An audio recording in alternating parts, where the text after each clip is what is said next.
fin de la guerre 39-45, qu'il a réussi à traverser en résistant, mon père, Georges Blumberg, esprit libre et indépendant, un peu juif roumain quand même, décide de quitter la France pour s'installer en Palestine.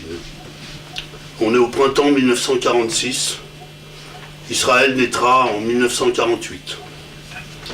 Depuis la Palestine, Georges entretient alors une correspondance avec Léon Guédalia, dit Lico, son ami d'enfance resté à Paris. J'ai connu Lico quand j'étais enfant et jeune adulte. Au décès de mon père en 1987, j'ai retrouvé des papiers pelures de machine à écrire. Papier si léger, mais dactylographié si dense. C'était le double des lettres envoyées à Lico.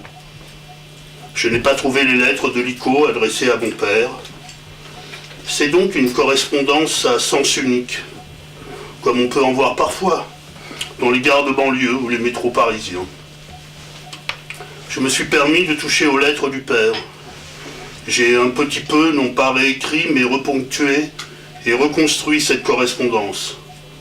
En fait, je vais vous raconter une tranche de vie.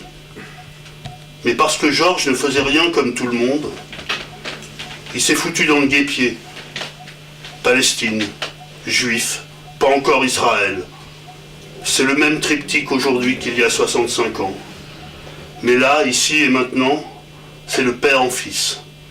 Et de fils en père, juste retour vers un homme qui avait raison de tant aimer le pain azim avec du beurre et du jambon dessus.